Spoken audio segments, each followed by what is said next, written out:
Hi guys, in today's review we'll be looking at a Hatton'S original model, and this is the Hatton Warwell 50-ton wagon in its WD livery, but this is an LMS version. The product code for this is H4-WW-002.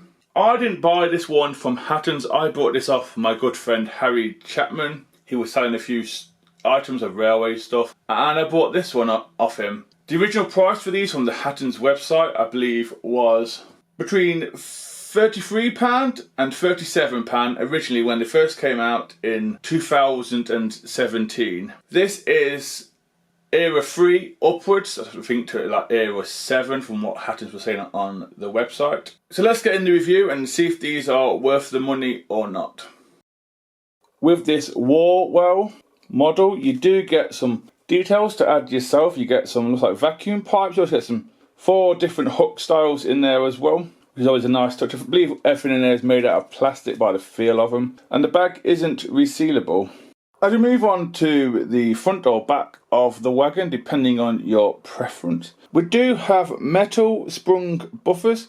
And these buffers are not round, but they've got the tops cut off. Really odd, and they have got a dent in it, which is all correct. Like I said, these are sprung buffers and they are made of metal. We do have a small N&M coupling already applied. We also have the buffer beam and housing for the buffers in a, I want to say, browny grey colour.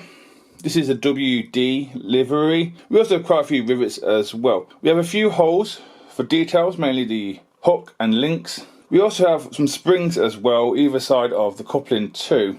Everywhere you look at the front, there is quite a lot of detail. I'm going to do a side-on view of this Warwell wagon. Both sides to me are exactly the same, and photos I looked online are exactly the same as well. We do have some tampo printed writing on the cell bar, I want to call it, or the chassis. We have it at the bottom where the load gets low. I think there's a maker's plate as well as a number as well, which I think is 55. We also have it at the top near one of the wheel sets that doesn't have the wheel. There is quite a lot of tampo printed on here, and it's quite crisp as well. Hopefully my camera will pick it up. We also have some moulded on axles and springs, and these are a different type of bogies that I'm used to on rolling stock. We also have metal wheels as well. Most things on the bogies are crisply done. There's no errors that I can see at all. Then on the other side we have the wheel, but when you flip it over, the wheel is opposite to where it is now, so it's on the left hand side instead of the right hand side, if that makes sense. And either end you can see the buffers. Like I said, the stuff that's on here is crisply applied. There is some metal and some plastic. I think the top is plastic, and I think the chassis is actually metal, going off the Hatton'S website. As we do an aerial view on top of this Warwell wagon, first off there's lots of rivets on here. Everywhere you look there's rivets on top. We also have a few places on it where you can tie chains to. There's about 12 different places on here. We also have some wood flooring as well. And the wood flooring is quite impressive. Actually, you can see the grains of wood in there as well. And they also too do have the loops to tie chains to, or tarpaulins to as well. Like I said, everywhere you look, there is rivets. Lots of rivets. The top, like I said, is plastic. But that doesn't bother me. It's still quite a heavy thing. As we do an underneath look now finally, as you can tell we do have all metal wheels on this wagon. We also have the N&M style pockets as well on each end. We do have some fine added on piping and other details like cylinders as well at either end. They look to be separately applied as well. The bottom is in black. We do have a wood effect going on that follows through from the top. And then the sides are in this army green, WD army green or grey depending on your preference. And there is some really fine handrails or piping around that wood as well. For quite a cheap model, this is highly detailed, a bit like Oxford Rail.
So yeah guys, that's the end of the review. Before I give you my opinion on the Hatton'S Warwell, I'll tell you what it ran with, which was the J36 by Hornby. That's what Harry asked for. And also just a random mix of rolling stock.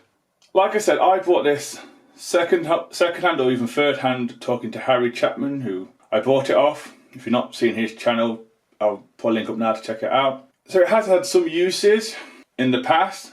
It is a nice model, bit stiff occasionally, but it is a nice model, runs well, connects to most couplings, as you can tell with the big D couplings here. Like I said, Hatton'S did these in 2017 when they first came out, and they were £33 to £37 depending on the variant you had. This is a WD LMS one. Sadly this is sold out. All the original ones have sold out. But in the last few weeks or months, Hatton'S have announced they are doing a brand new batch of these, which is great.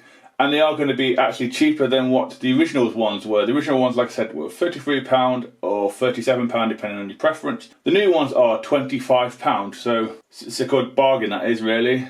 And they're due in 2024 if you really want one. You can pre-order from Hatton'S, that's the only place you can get them. For me, there's nothing wrong in these.